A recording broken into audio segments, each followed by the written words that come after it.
All right, folks, we're going to get started now, and people can join as they do. I'm going to introduce our moderator for the night, and then I'm going to lurk here, but I will be behind the scenes, doing behind the scenes kinds of things. Please welcome Aria Rose, who holds a master's in library and information science from the University of North Carolina at Greensboro, and a master's in English from Western Carolina University, where she studied creative writing with Ron Rash and Jeremy Jones. She currently works as a librarian at Elon University and has long-term aspirations of becoming an archivist. In her free time, she enjoys reading, writing, hiking, spending time with her partner, and 2 dogs. Thank you, Aria, for moderating the conversation tonight, and I'm going to leave it to you. Yeah, thank you. Hopefully my dogs don't bark, but they're almost guaranteed to do that, so I apologize when it happens. I'm just going to start by introducing the authors, Dathan and Val, and after that we'll get into the questions. And so I'll talk a bit at the beginning, and then hopefully not as much after that. Our first author is Valerie Nieman, who earned her Master's of Fine Arts in Creative Writing from Queen's University in Charlotte, North Carolina. She is known for her fiction and her poetry, and she has published 5 novels, 3 chapbooks, and a short story collection, including her most recent novel, In the Lonely Backwater, which is a psychological thriller about memory, responsibility, and how we shape the stories of our lives. In the Lonely Backwater earned the Sir Walter Raleigh Award from the Historical Book Club of North Carolina, while her previous writings have gained a ton of awards and accolades, including winning the Eric Hoffer Prize in General Fiction. She has placed as a finalist in the Manly Wade Wellman Award and Killer Nashville, and she placed as a runner-up for the Brockman Campbell Book Prize, and many more. She was previously a professor at North Carolina A&T University here in Greensboro, and she currently teaches creative writing at venues such as the John C. Campbell Folk School, Wild Acres Writers Workshop, and the North Carolina Writers Network. Our second author is Dan Auerbach, also known as 1000 Vultures on Reddit. He's had a unique journey to being an author. In July of 2012, he posted a short horror story, sometimes known as a creepypasta, if you're hip with the lingo, titled Footsteps, onto Reddit. And after receiving a lot of positive feedback from people who read the piece, he wrote another story also on Reddit with the same narrator, and then another, eventually going as far as to answer comments on the Reddit post in the voice of the narrator. Eventually, this idea sort of spurred into a novel that is called Pen Pal, which Dathan self-published independently after crowdfunding it on Kickstarter. And it was very critically acclaimed and has had a lot of praise from fans and critics alike. His latest novel, Bad Man, tells the story of a young man named Ben, who is desperately searching for his brother 5 years after his disappearance, even though he probably should have stopped searching a long time ago. Bad Man has received similar praise as Pen Pal in terms of from the Washington Post, Kirkus Review, and Publishers Weekly, who liken Dathan's writing to that of a young Stephen King. So that is our authors, and I'm just going to start with the questions. Please feel free. I should have said this at the beginning. Dathan and Val, please feel free to bounce off of each other if you're so inspired to, but also don't feel pressure to. We have plenty of stuff to get through. So for my first question, what initially sparked your interest in horror as a genre, and what keeps you writing in that space? And feel free, whoever is urged to speak. I guess mine started because I was a kid who lived in the country, and in the summers, my entertainment was the books in the bookshelves upstairs, which were primarily Victorian literature, lots of Poe, Emerson, Hawthorne, and so I got to start really early reading weird, and I loved it. And then as a young teen, I ran into Ray Bradbury. And I know that Dathan has a quote from Bradbury in the beginning of his book. And he's one of my absolute favorites and inspirations as well. Yeah, he's a really good inspiration to have. I think similar to me, I grew up in a really rural area where there wasn't a ton to do, and so a lot of my time was spent in the woods, really kind of creeping myself out. I think my interest in horror started primarily in film, or I guess movies. I don't know if you can call like Friday the 13th film, depending on what your taste preferences are.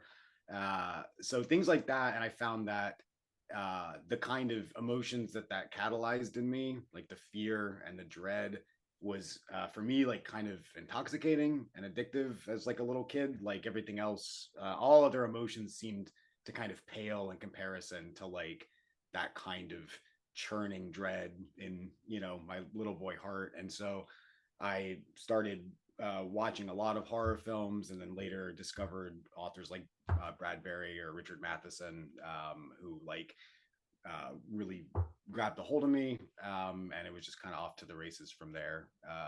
It was, you know, it's my favorite envelope, I think, to tell a story in is horror. Yeah, I guess my journey was. Oh, go ahead, Val. I was just going to say my journey was reversed because I didn't really have access to movies, except what was on, you know, like NBC Movie of the Week, which wasn't horror. And so I did a lot of reading before I ever saw a horror film. What do you think of horror film? Like, do you watch films now? Oh, Or... yeah. Okay. What do you think of horror as like a medium for, or a film as a medium for horror? Well, I think, you know, the power of it. And of course, the whole point of catharsis, that you want to go through, experience this thing, you know, get totally wrung out, and then, you know, come out the other side. So, I mean, it's as ancient as Aristotle, and that's, you know, I think I don't have the courage to write a screenplay, but I admire those who work in that form. I just finished watching The Fall of the House of Usher, and big fan of Mike Flanagan and what he's done. And so, yeah. Yeah, that in my opinion and estimation, that guy can do no wrong. I think that he's everything he does. I have like a personal mandate to gobble it up as soon as possible, because he's very good, and his way of like, you know, of using horror as an envelope to smuggle in like larger themes and more emotionality, I really appreciate, and it's like hits the exact right spot for me. It's very interesting to me that you both have this sort of connection to Ray Bradbury specifically as like your inspiration. So I'm a little curious now that we're sort of on the topic. How do you think Ray Bradbury's work has influenced your own? Like, how do you see yourself maybe emulating him or taking what he did and maybe like expounding upon it in any way? I think what I still draw from Bradbury is his language, his delight in the flexibility and power of language. And so that's what I think still inspires me a lot. But his stories, I mean, I can still recount stories one after the other. And I read these books till the covers fell off. I've still got the paperbacks I bought when I was a kid because they were just so important to me. Illustrated Man and Machineries of Joy, and on and on and on. But I think I see two things. I think his insight into humanity was wonderful, about how we deal with the dread or the unexpected. But it's really interesting now to see, you know, of course he was of his time, but everyone in it is like a white male, all of the people. And so, you know, we have these expeditions to other worlds, and it's, you know, guys named Smith and Jones and Brown and something. But that was the water he swam in then. So I think now it's like watching where they do the foundation that they did from Asimov's books, and just open them up and put, you know, women and people of color in there instead of being all entirely white male. So, you know, it's nice to see people can reimagine those wonderful, wonderful stories and still get the essence out of them. I think for me, the kind of the versatility of the way that he approached fiction. So obviously, like science fiction is his bag, but he's got kind of you know, there's a gradation, and so some of it is a lot more involved, and a lot like the world is kind of firmly ensconced in this kind of Elseworlds feel, but then some of it is leans more into, you know, like the fantastical elements or like horrific elements. Like The Illustrated Man is just kind of a bizarre but very interesting story, and the connective tissue that he kind of weaves between a number of his stories, like Something Wicked This Way Comes and The Illustrated Man, like that for me, like seeing those, that like that kind of sinew between the stories is something that informed me a lot, and how to tell stories, but then also how he still approaches the same themes and the same kinds of you know, interpersonal,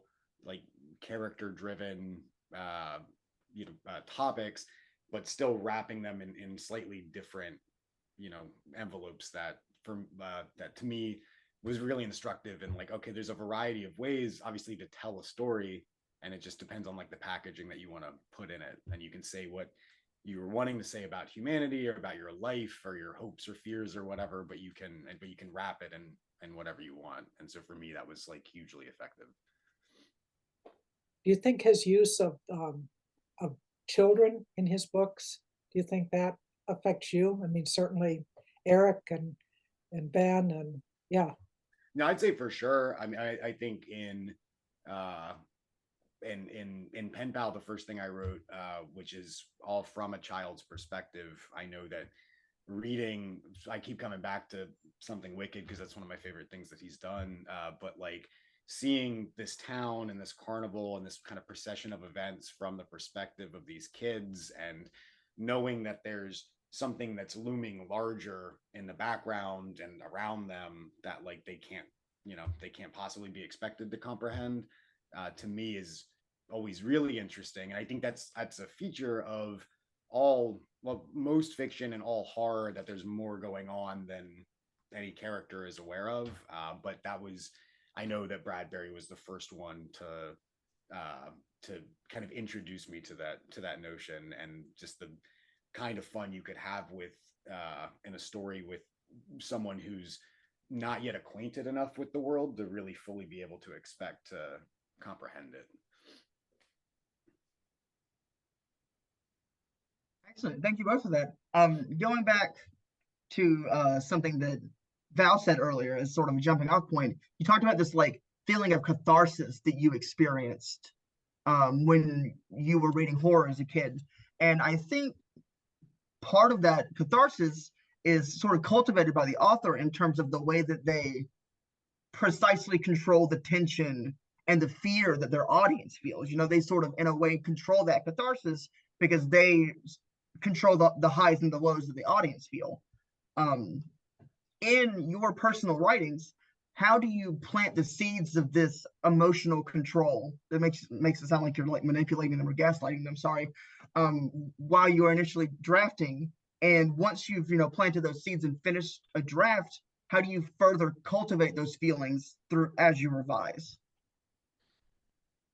For me, it starts with the character. You've got to have characters that the reader's going to grab hold of and empathize with. And so you've got to have those kind of characters who may not be good, or who may be deeply flawed, but that you make that connection between the character and the reader so that they care what happens, whether this person's going to be in great danger, if they're going to get out alive or not.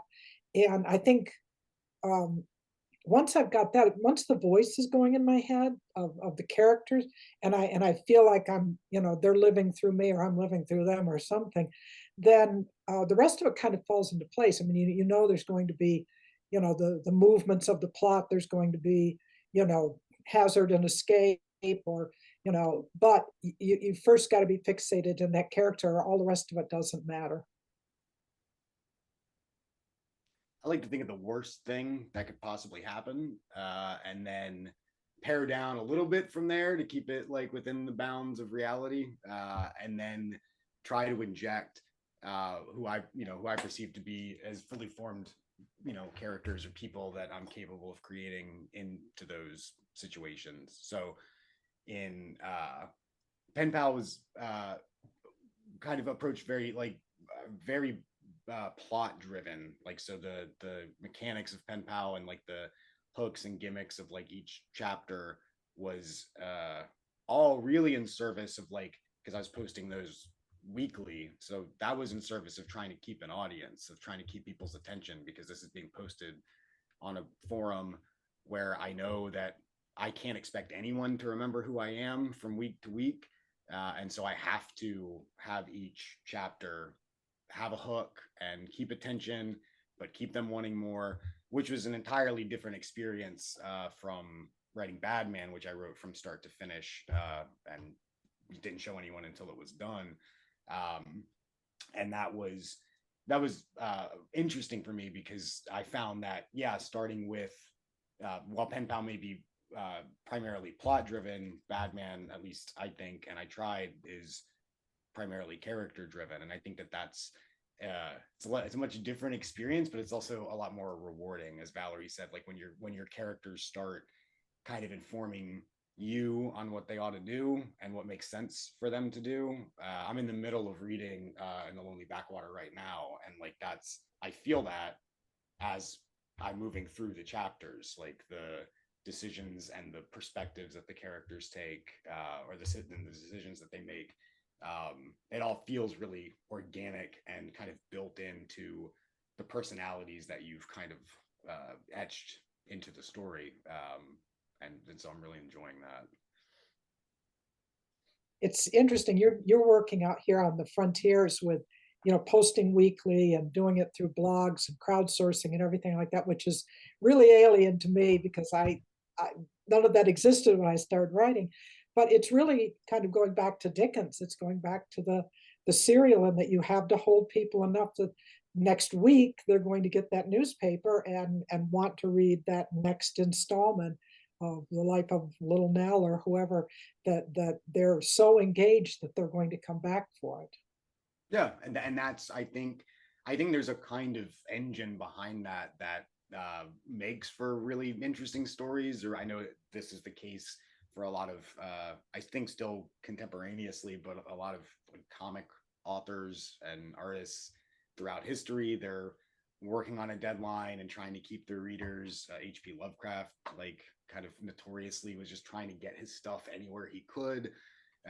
And yeah, it's a weird way to write, because you don't have the kind of time. It's good and bad. You don't have the kind of time that you might want to spend developing something and fleshing it out, because you have to put something out there. And then once you do, it's out there. And then you, like, for me, I found myself kind of boxed in by, well, I wrote this, and so that's immutable now. And so whatever I do after or before that has to be in respect to that, because there is no going back to rework that chapter or that story.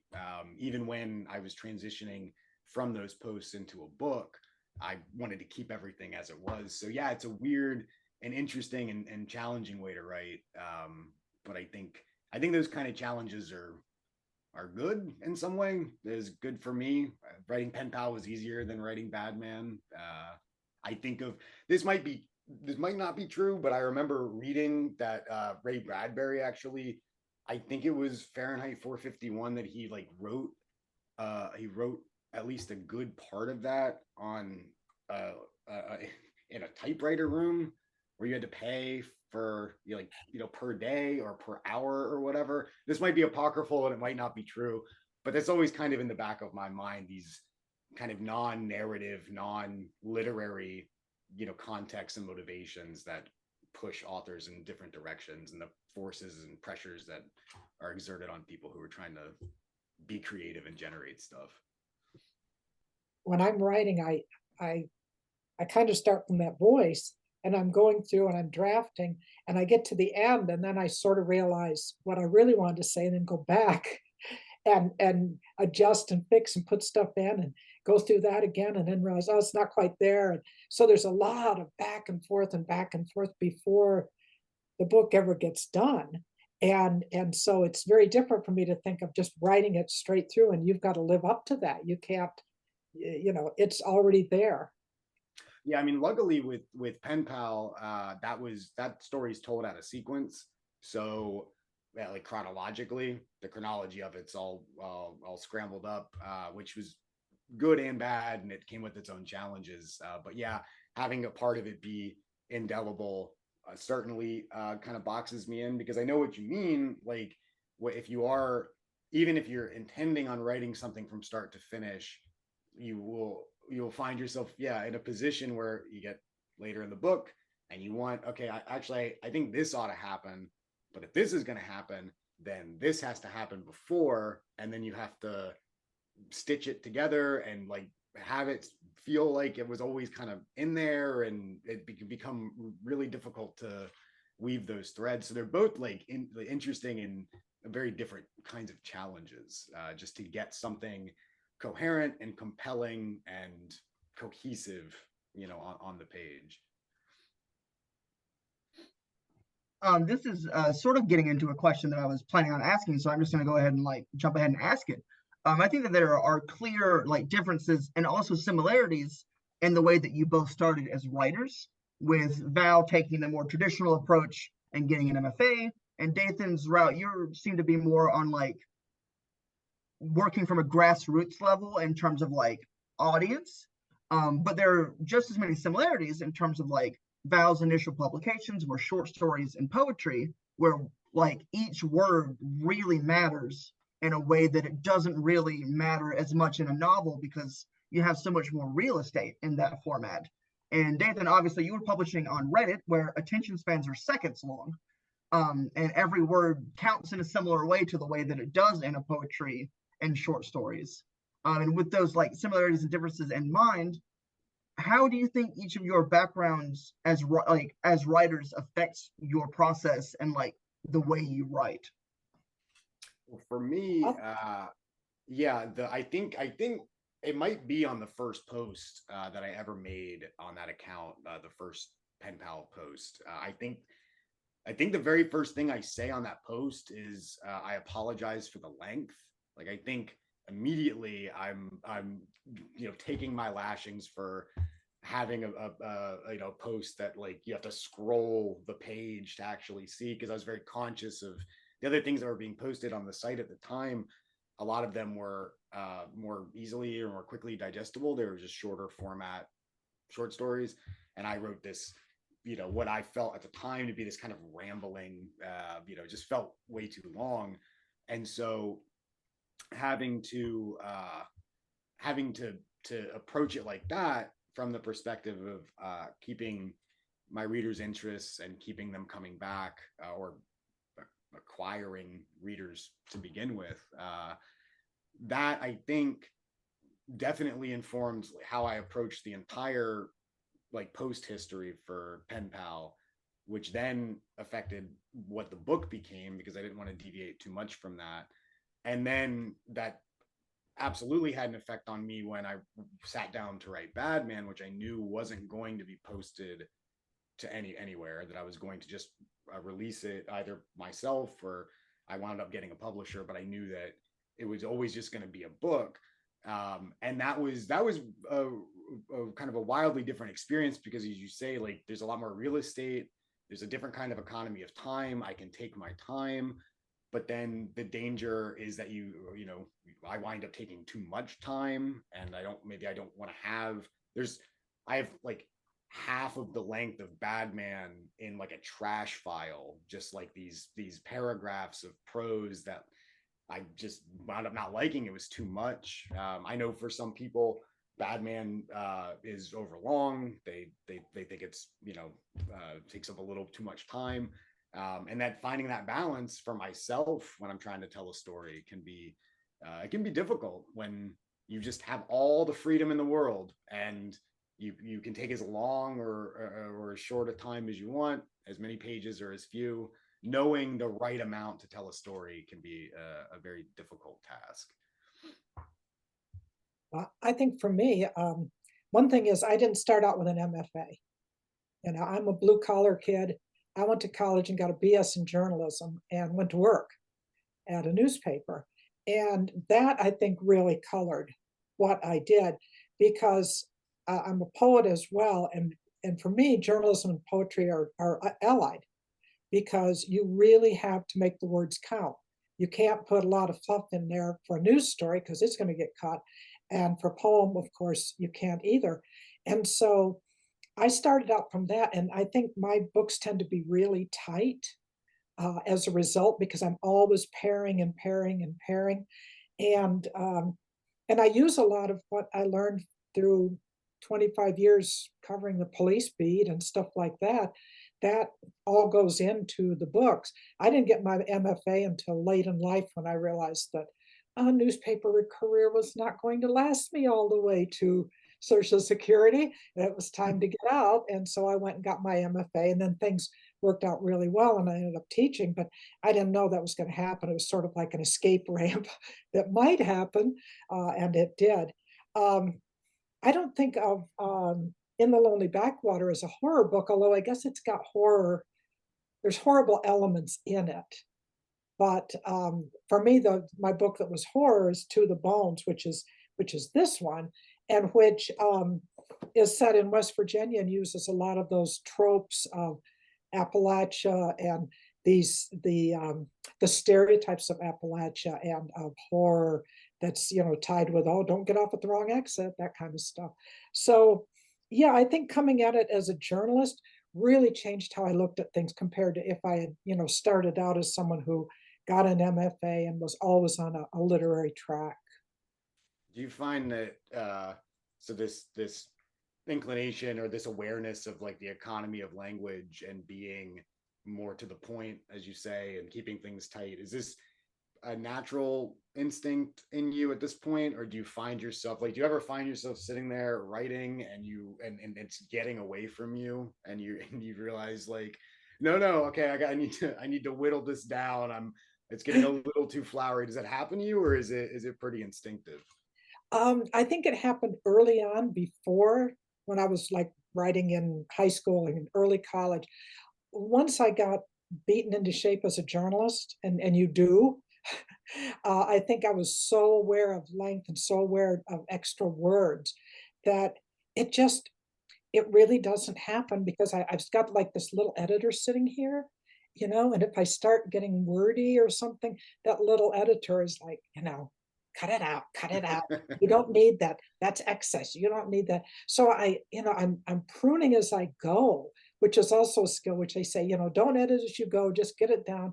But I can't help it, because as a journalist, you never knew if they were going to rip that story away, and you don't have time to go back, and it's like, you better have it pretty good up here, because they may rip it away from you because they got to go to press.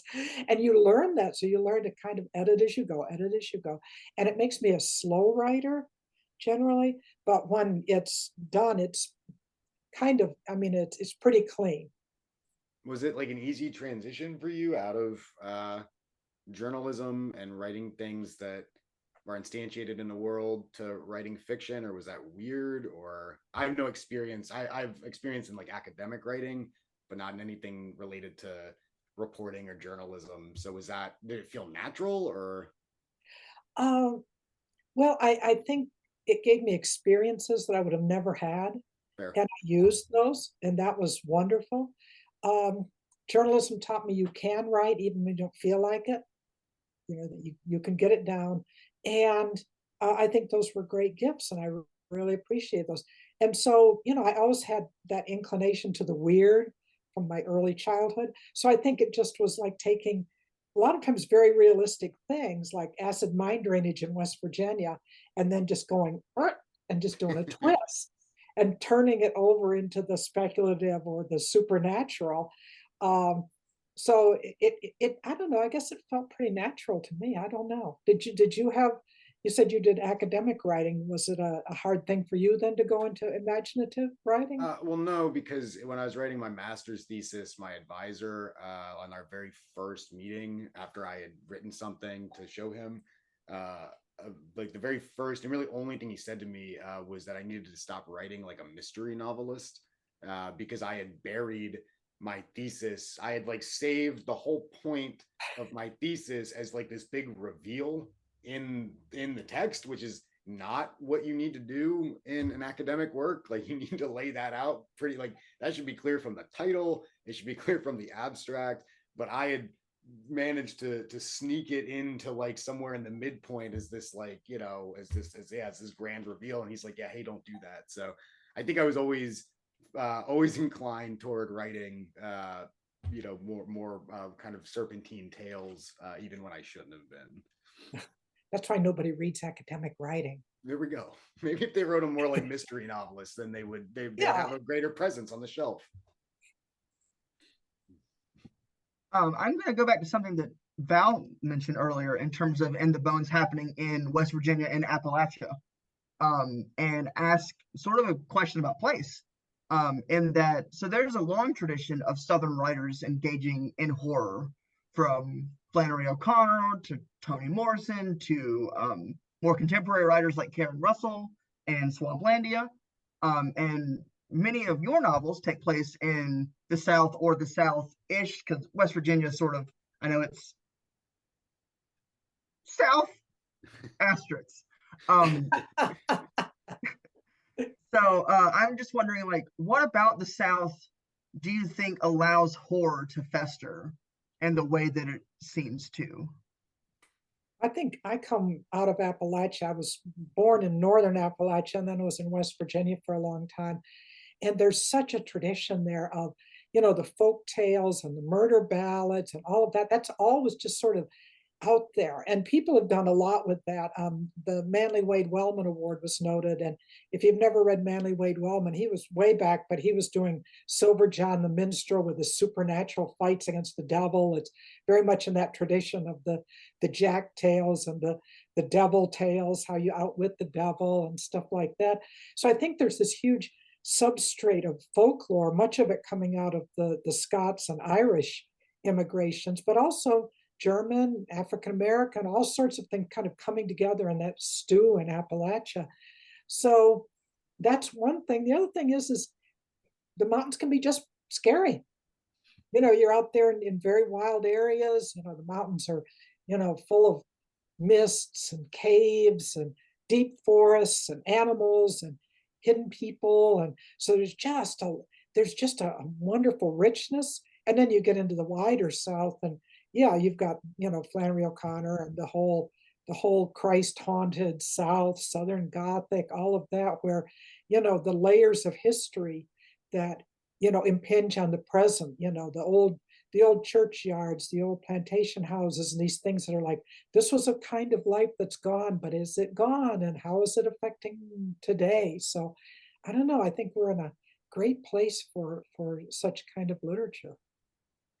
Yeah, I agree. I mean, obviously, my geography is could not be more different from any kind of mountainous, like sprawling wilderness. We have wilderness here, but it's at least where I'm from, where I grew up in Pensacola.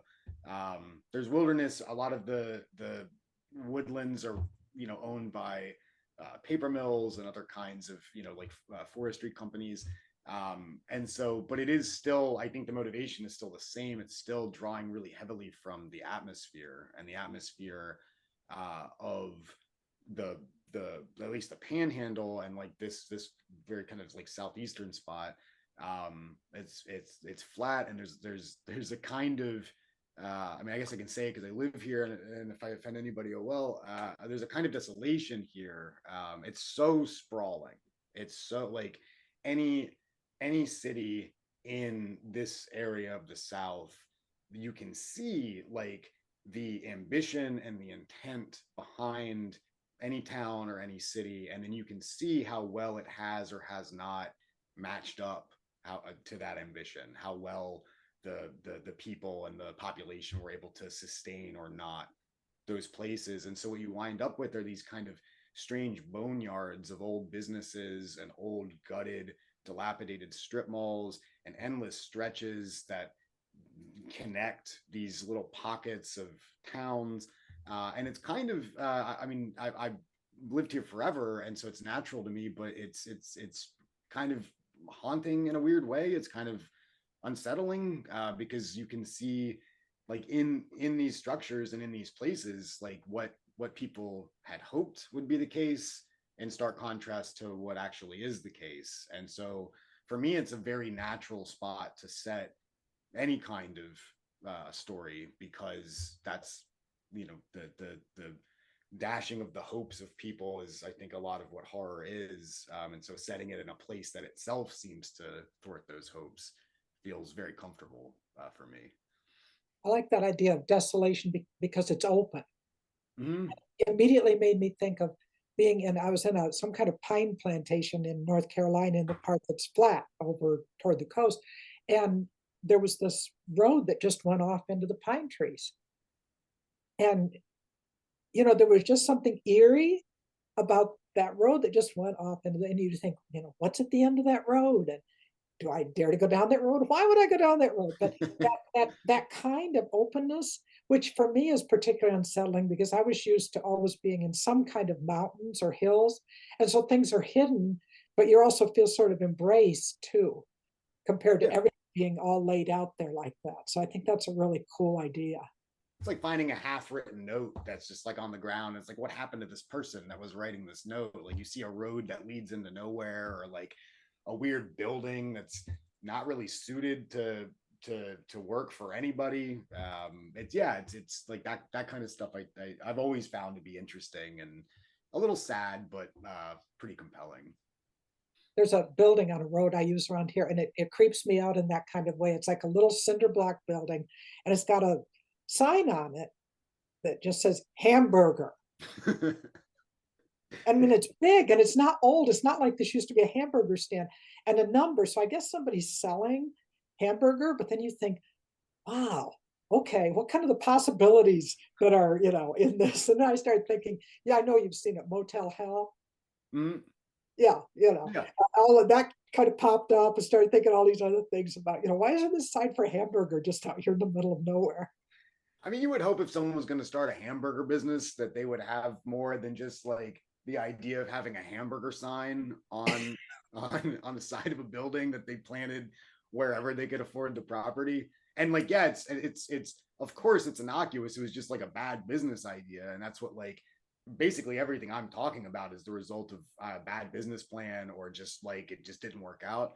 But yeah, seeing something like that on the side of the road in the middle of nowhere, like, it kind of can't help but stir up, you know, some kind of heebie-jeebie, even if you're not looking for that. Like, it's unsettling and weird to see that, more so than some like decrepit shack with, you know, like burnt out windows or whatever. Like, something about the lone hamburger store, I think, is that strikes more at the heart of things. Well, it's such a human thing, the failure, Mm-hmm. rather than, you know, ooh, here's a haunted house. It's more the, you know, how someone's life crumbled, you know, around something, and what happened, and why. And yeah, you want to know. I hope whoever owned that store finds their way to this video and knows that we're thinking about them and that we wish them the best in their next hamburger Yes. store. It'll definitely be another hamburger store, but their next hamburger store venture. Yeah, I think it's like raw hamburger, like it's in farm country. So I think it's like if you want to buy, you know, 50 pounds of hamburger, you can call Okay. it hamburger. But I mean, it's not like a restaurant, but it's Okay. still just, it sticks in my head. It's just bothering me, you know? So yeah, No, I it's wish them the it's best. I bothering hope me. they sell their hamburger and everything's great, but it makes me question.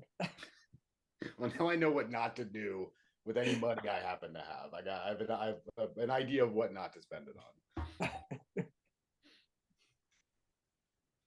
So we have about 20 minutes left. So I'm gonna pivot to chat questions, and if we have time, I'll come back and ask the rest of my questions.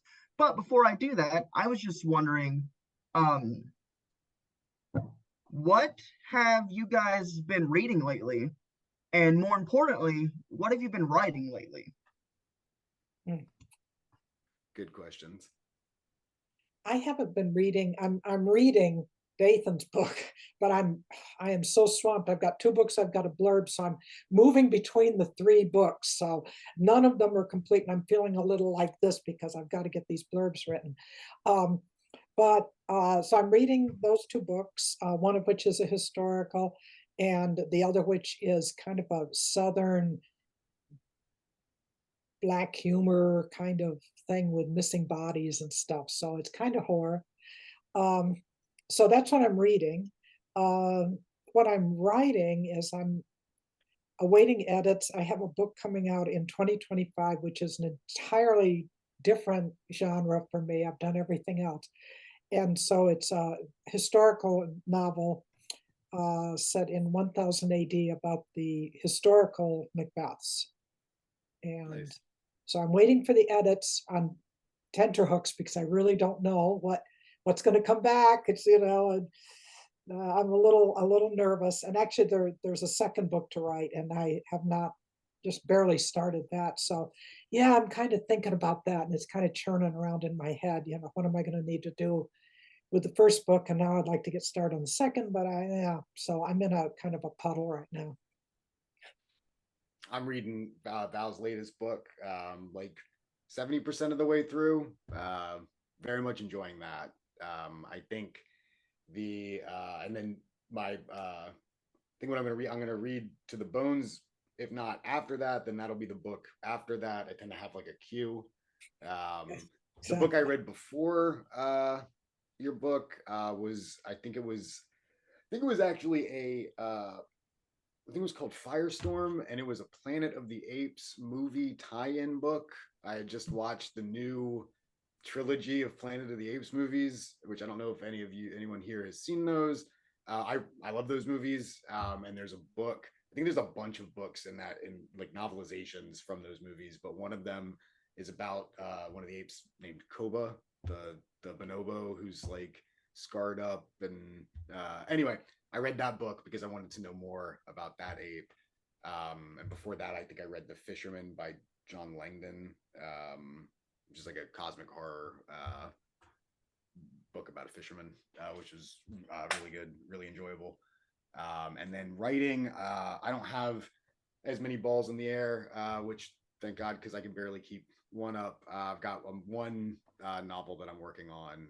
I had started a book that I couldn't. Val talked about finding the voice and having the characters kind of lock in and take over some of the work, and I was finding that just wasn't happening for me, and so I set it aside, and which is a hard thing to do, but I think a necessary thing to do if it's just not working. And I've started something else that I will finish because it's working and it's coming together, and it's a story about a group of friends, and one of their friends is kind of grievously injured in a water accident. And the book is about the aftermath of that accident and the things that happen as the result of that accident to the surrounding kids and the kid himself. And it's in the same kind of vein, I think, as my other stuff. So horror and horrific and, maybe ultimately a bummer, but we'll see. Excellent. Thank you both for that. I'm just going to say apes together strong, and then move on to the audience questions. So Connor Smith in the chat has asked, what do each of you consider the quote unquote essential elements of horror fiction, and how do you incorporate those elements into your work? For me, it's a feeling of unease. Scares are hard. If I find that whether I'm reading something or watching something, I typically don't get too scared, just as the result of having consumed a bunch of horror since I was a kid, I think.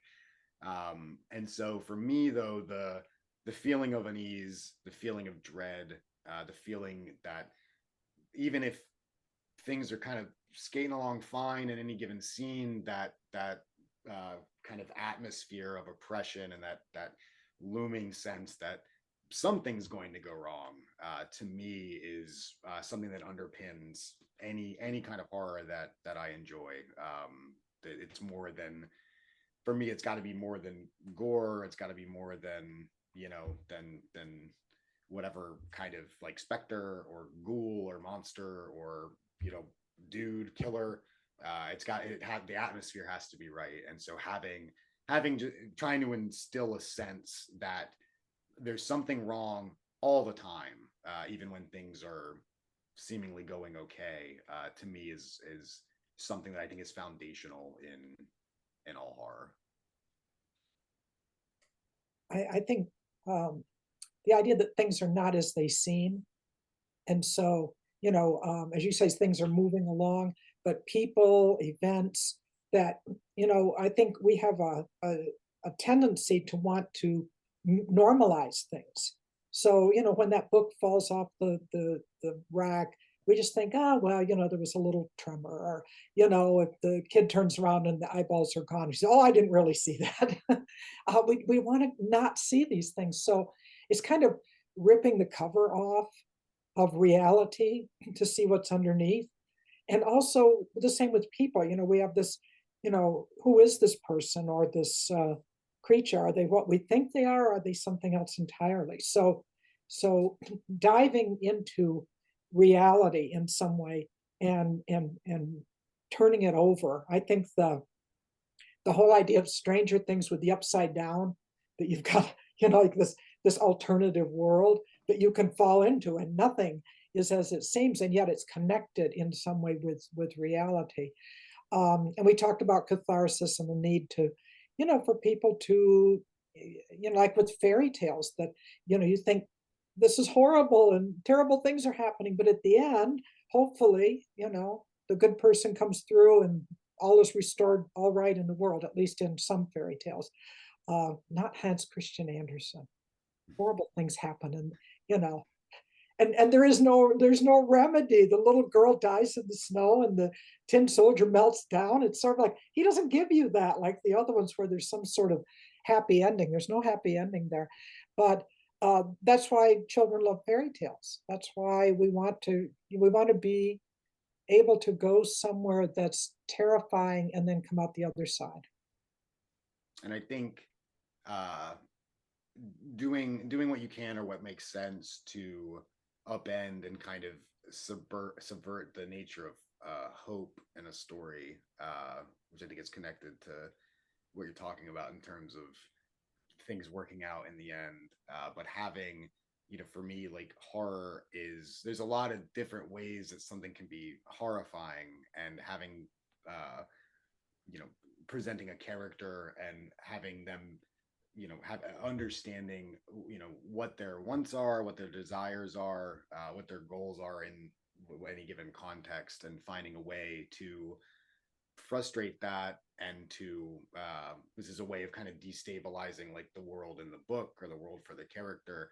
I think is something that is kind of necessary. I think pervades like probably most fiction, but I think it's really important in horror, specifically, to unsteady the ground a little bit, to allow whatever kind of broader woe is about to befall these people. So I think something like that is important.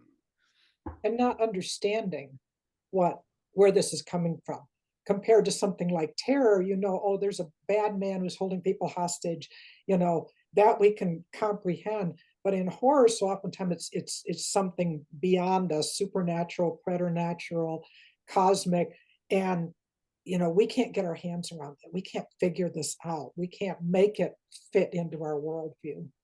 So I think, with that, like, I think you can draw a distinction between something like fear and something like dread, which I think are very different things. And I think that the fear is, at least intuitively for me, is more immediate. That's the thing that you do understand. It's the fear of the killer. But in good horror, or in what I consider to be like essential to effective horror, that dread of, well, when, who is this person? When will they come? Like, what's going to happen? Like, those unknowns are always more effective and more galvanizing for me than raw, like discrete kind of encapsulated fear. So yeah, I think that makes sense.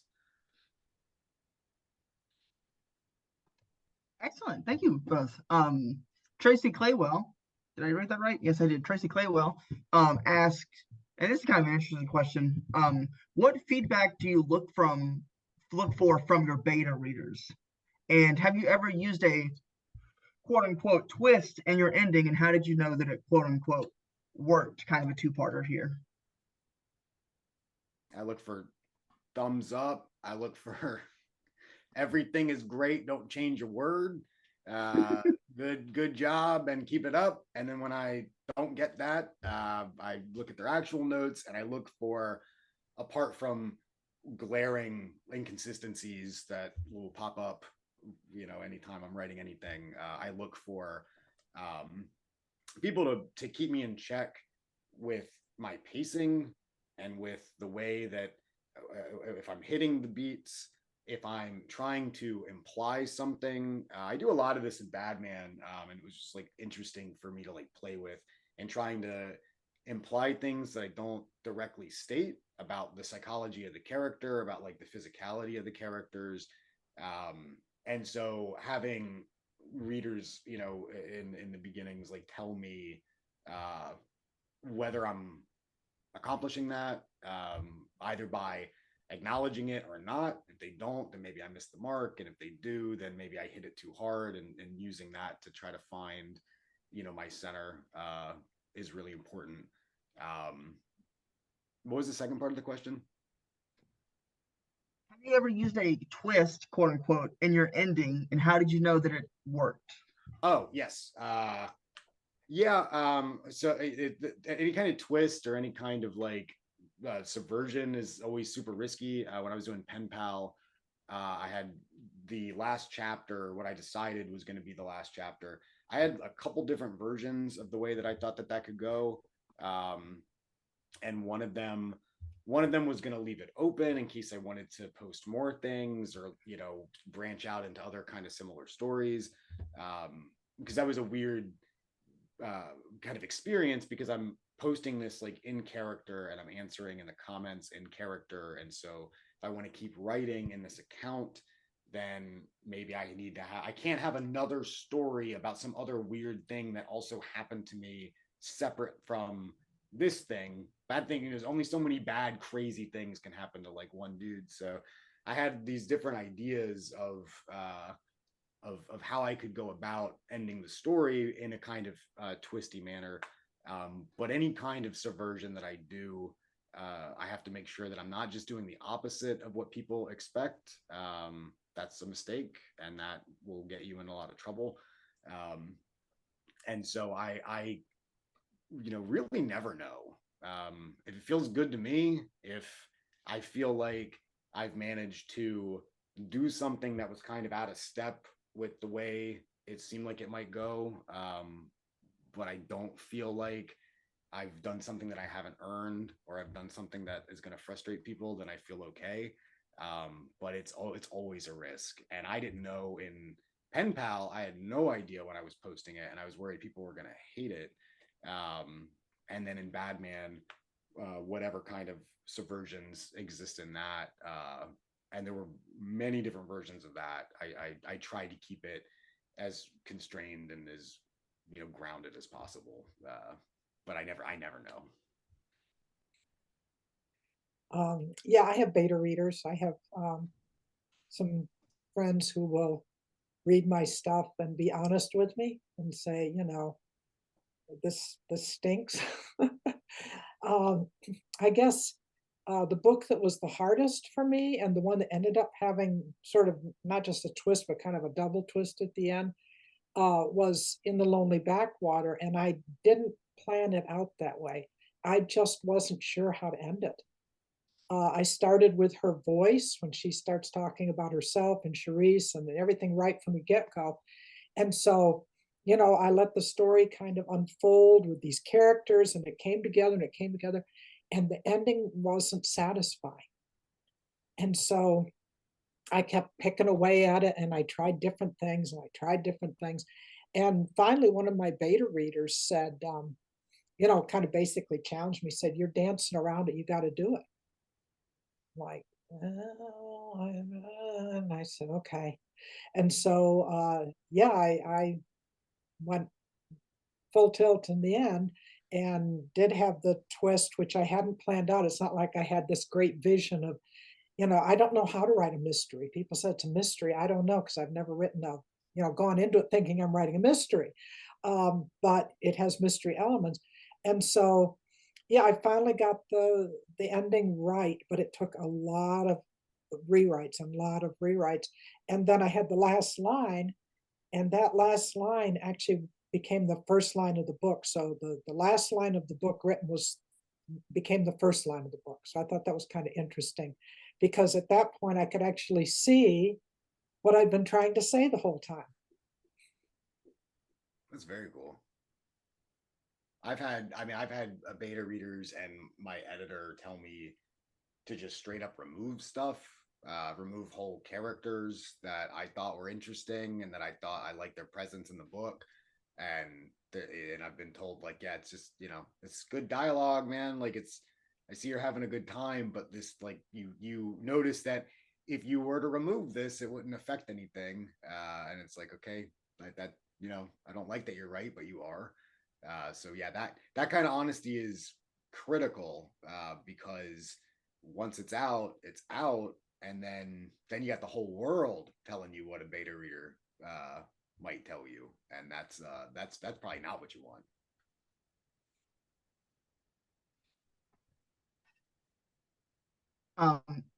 Thank you both very much again. I think we have 2 more questions in the chat. Arguably 3 if we have time, but we'll see. Brandon Hernandez asked, and I think that this is an excellent question. Is there a horror book that set a before and after in you? Which one is it and why? I'm going to go back to the Bradbury collection, The Illustrated Man, because I was just a kid and I had never run into this kind of literature.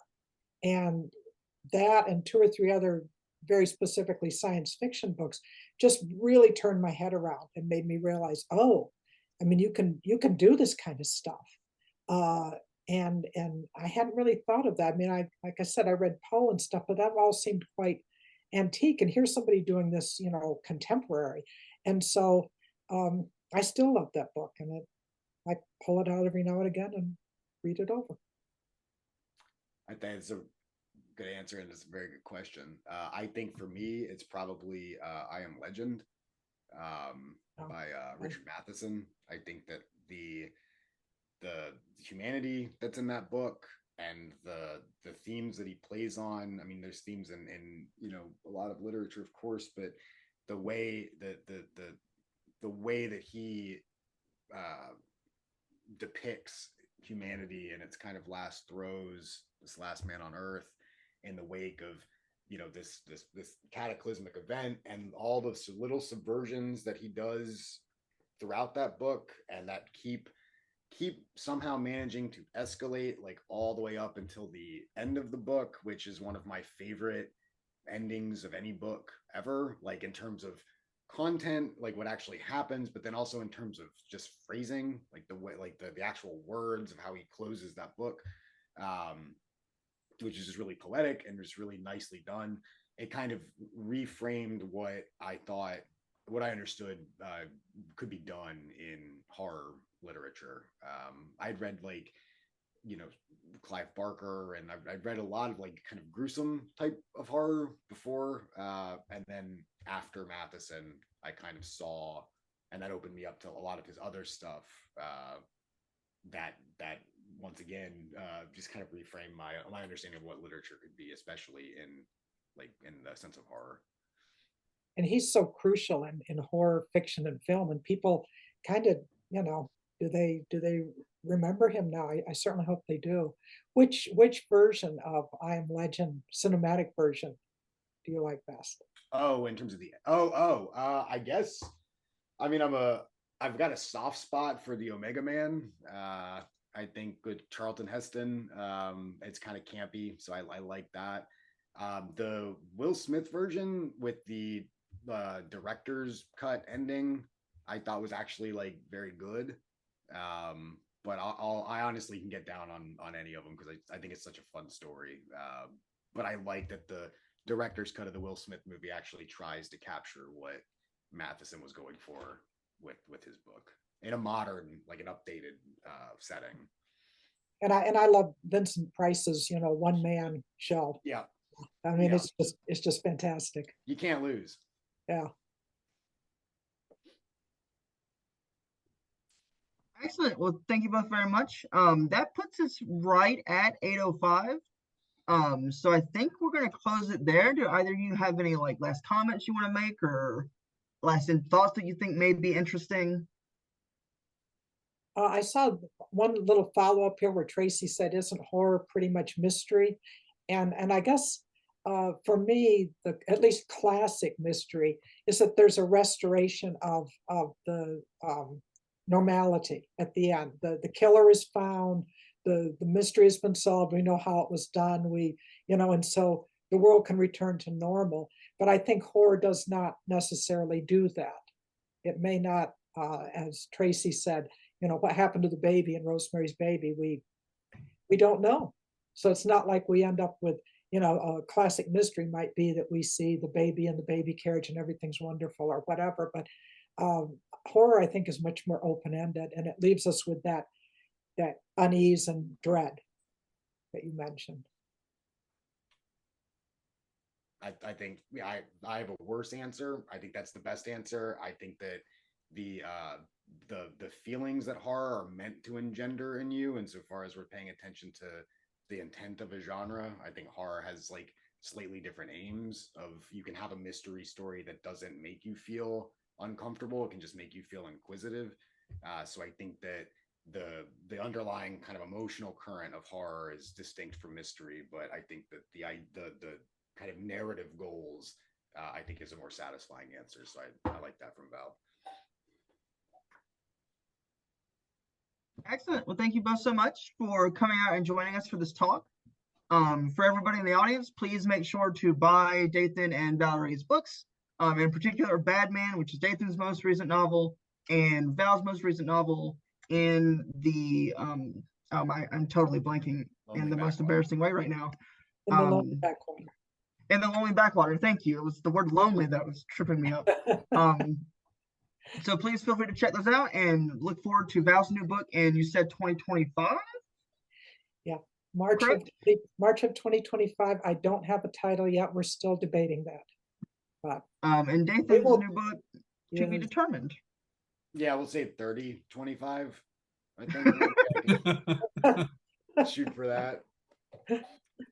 Thank you all for being here. It was a great conversation, and thank you, Aria, for leading the conversation. It was great. Thanks a lot.